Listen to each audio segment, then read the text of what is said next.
you're blind in your left eye. Explain what happened. You know, I'm told so many things. When I was a youngster, supposedly I pointed a pencil in my eye prior to when I'm 4 or 5, and my eye lost the vision in the eye, damage, I guess, to the cornea or whatever, and just, I don't know what it is to have 2 eyes, to be honest with you. I don't know what it is, so I don't miss it. I feel I could do anything anybody else does. What do you remember from the infection you got in your eye?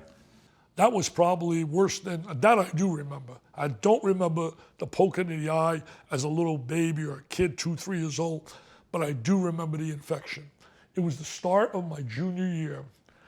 I couldn't go out in the sun. If I went out in the sun, I was like this all the time.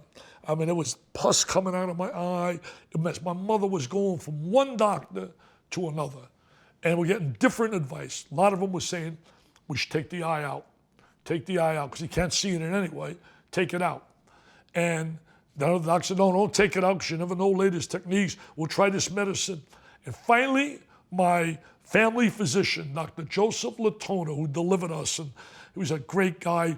Dr. Latona told my mother, I'm going to try to get him an appointment. He said there's a genius in the eyes in New York, at the New York Eye and Ear Hospital. I believe that's what it was called. His name is Dr. Bernard Samuels. And I'm going to try to get an appointment with him. And I went to him, and I was like 15, 16 at the time. I went in his office and said to me, I'll never forget it, son, don't let anybody, because he was old, he was probably at the time in his late 60s, don't let anyone tell you that eye should come out. He said, I'm going to do a procedure on you, and you're not going to have any more problem with the sun, with the pus. I'm going to take care of that. I can't take care of your vision. That's been damaged. Well, he did that, and it was like, oh my God, I could walk in the sun, I could walk outside. And I want to share this because I finally shared it in my book. You know, we hear so much today about bullying. We hear so much today where kids embarrass people, humiliate people, adults do it. I think back to my days in the Little League. My eye used to go on the side. I could never look you straight in the eye. If I were doing an interview now with you in my olden days with my eye, I would be like this, as I do, because I never let you know that I can't. Because if I looked at you like this, you would turn and look, because my eye would go out here. So when I was pitching in the Little League, I didn't realize it was like knives going through me. Adults screaming, hey, does that kid know where he's throwing? Look at his eye, man. Does he know where he's throwing? And I'd go home, and my mother would come in my room.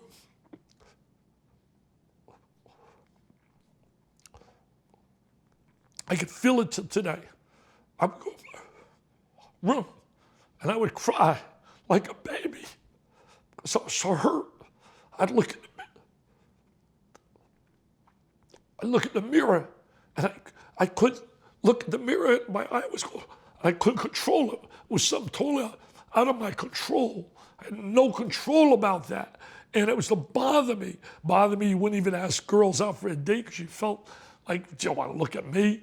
And it was just a tough, mentally a time, and getting teased all the time. And I beg people out there, help people that have a dilemma. Don't hurt them. Don't hurt them and put knives to them. It might be you, it might be someone you love. In essence, I was really bullied, and I didn't realize it. I tried to make jokes of guys say, hey man, you know where you're throwing? Look at your eye. And I laughed about it until I go in my room. I didn't laugh. Why does even today, thinking back about that, make you so emotional? It just, I don't know. It brings back such unbelievable memories to me. There's certain things in my life, because I sit here today, I'm like a little kid who can't believe what's happened in my life.